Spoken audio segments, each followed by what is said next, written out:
Genesis chapter 38. Tribal History.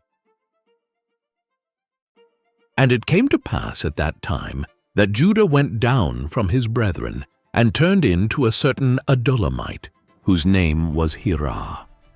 And Judah saw there a daughter of a certain Canaanite, whose name was Shua. And he took her and went in unto her. And she conceived and bare a son, and he called his name And she conceived again, and bare a son, and she called his name Onan. And she yet again conceived, and bare a son, and called his name Shelah. And he was at Chezib, when she bare him. And Judah took a wife for his firstborn, whose name was Tamar. And Judah's firstborn, was wicked in the sight of the Lord, and the Lord slew him. And Judah said unto Onan, Go in unto thy brother's wife, and marry her, and raise up seed to thy brother. And Onan knew that the seed should not be his. And it came to pass, when he went in unto his brother's wife, that he spilled it on the ground, lest that he should give seed to his brother. And the thing which he did displeased the Lord, wherefore he slew him also. Then said Judah to Tamar his daughter-in-law, Remain a widow at thy father's house, till Shelah my son be grown. For he said, Lest peradventure he die also, as his brethren did. And Tamar went and dwelt in her father's house. And in process of time the daughter of Shua, Judah's wife, died.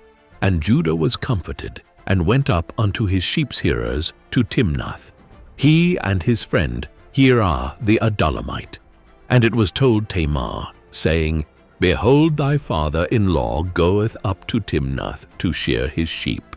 And she put her widow's garments off from her, and covered her with a veil, and wrapped herself, and sat in an open place which is by the way to Timnath. For she saw that Shelah was grown, and she was not given unto him to wife. When Judah saw her, he thought her to be an harlot, because she had covered her face. And he turned unto her by the way, and said, Go to, I pray thee, let me come in unto thee. For he knew not that she was his daughter-in-law. And she said, What wilt thou give me, that thou mayest come in unto me? And he said, I will send thee a kid from the flock. And she said, Wilt thou give me a pledge till thou send it? And he said, What pledge shall I give thee? And she said, Thy signet, and thy bracelets, and thy staff that is in thine hand. And he gave it her, and came in unto her, and she conceived by him. And she arose, and went away, and laid by her veil from her, and put on the garments of her widowhood. And Judah sent the kid by the hand of his friend the Adullamite, to receive his pledge from the woman's hand. But he found her not. Then he asked the men of that place, saying, Where is the harlot that was openly by the wayside? And they said, There was no harlot in this place. And he returned to Judah, and said, I cannot find her. And also the men of the place said, that there was no harlot in this place. And Judah said, Let her take it to her, lest we be shamed. Behold, I sent this kid, and thou hast not found her.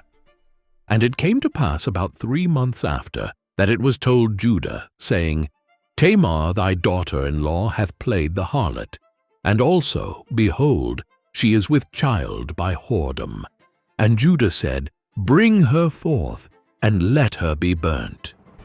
When she was brought forth, she sent to her father-in-law, saying, By the man, whose these are, am I with child? And she said, Discern, I pray thee, whose are these the signet, and bracelets, and staff? And Judah acknowledged them, and said, She hath been more righteous than I, because that I gave her not to Shelah my son. And he knew her again no more. And it came to pass in the time of her travail, that, behold, twins were in her womb. And it came to pass, when she travailed, that the one put out his hand, and the midwife took and bound upon his hand a scarlet thread, saying, This came out first.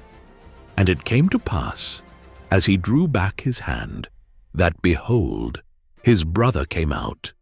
And she said, How hast thou broken forth? This breach be upon thee. Therefore his name was called Pharez. And afterward came out his brother, that had the scarlet thread upon his hand, and his name was called Zara.